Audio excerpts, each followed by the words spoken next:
Okay, so session 2, part 1, lifestyle choices.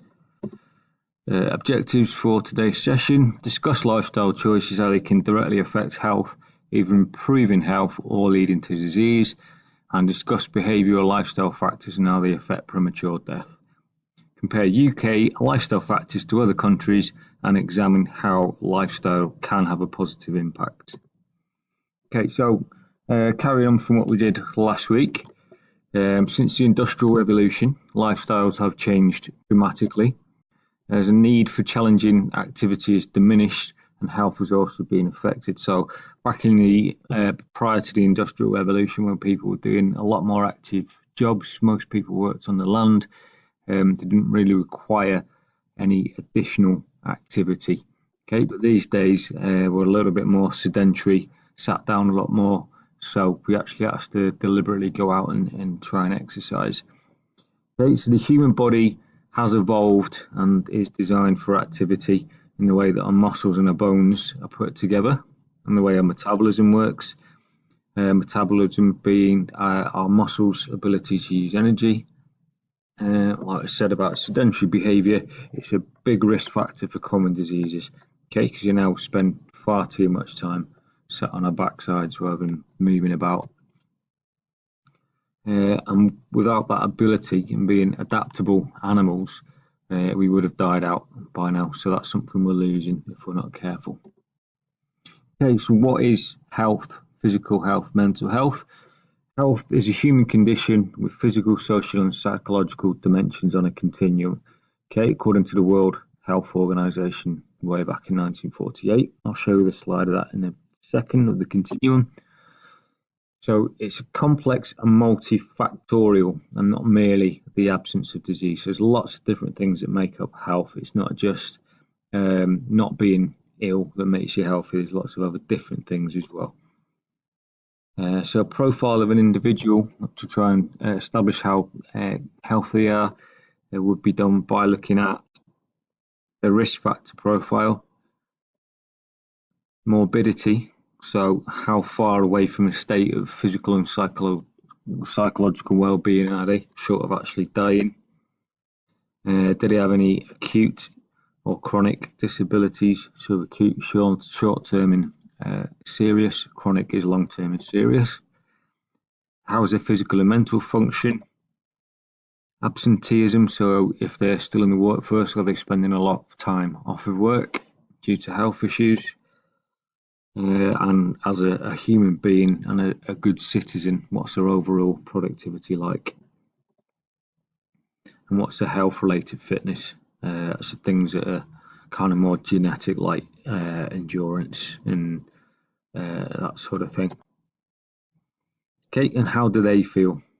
Their perceived level of well-being. Okay, and how can we look at it objectively as an outsider? And what forms of medical services are they using? Are they an outpatient in hospital? Are they constantly under their GP, etc.? Okay, so wellness is a holistic concept to a state of positive health, physical, social, and psychological. So, like we said, not just not being ill, it requires some effort to be well. So there's a continuum. So in the middle, at the neutral point, okay, that's no discernible illness or wellness. Okay, that's just neutral, that's just existing. As we become ill, we start to have signs that maybe we are becoming ill. So maybe someone with a hip problem might have a little bit of a sore hip that develops then and worsens into symptoms. So the sore hip is actually really noticeable, and then a disability, so it's stopping them actually doing what they'd normally do, and more severe diseases and illnesses, it might actually lead to premature death. On the other hand, the other way from the continuum, so towards wellness, we need to be aware that we need to do something to become well, so kind of the purpose of health promotion. Then we need some sort of education, and then we need to do something about it, some sort of growth, and then we become well. So things like eating healthily, doing regular exercise, that sort of thing. So, the UK, according to NHS, top 5 causes of death are cardiovascular disease is a second, liver disease is there with 6%, respiratory disease 9%, other various ones 21%, but by far the biggest, 42%, is cancer, so various types of cancer, some which are very much influenced by lifestyle choices. Okay, so again in England and Wales from 2014, from the Office of National Statistics, the top 5 leading causes of death. Okay, and the amounts there and totals and the male and female. So we've got heart disease, dementia and Alzheimer's, cerebral vascular diseases, brain and circulation, lung cancer, and chronic lower respiratory diseases. Okay, so you can see slightly different figures there on what might kill people nationwide.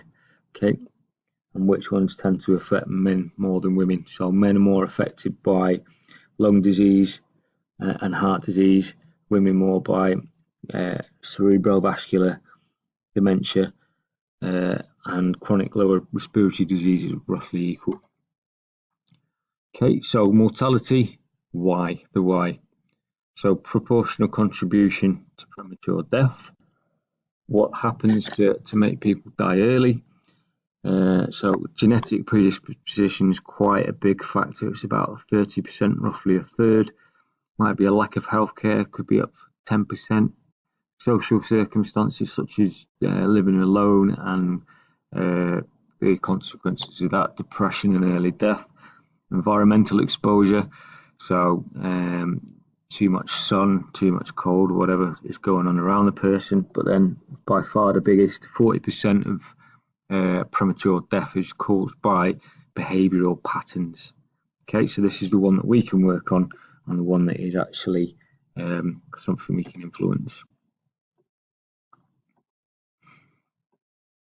Okay, so genetics. Okay, so genes do have a big effect though, so it can affect particularly heart disease, stroke, cancer, type 2 diabetes, obesity. Social and physical environment also has an effect. So particularly low socioeconomic class, lower education, economically disadvantaged people tend to have a higher premature mortality rate, which is a theme that we'll explore throughout this unit.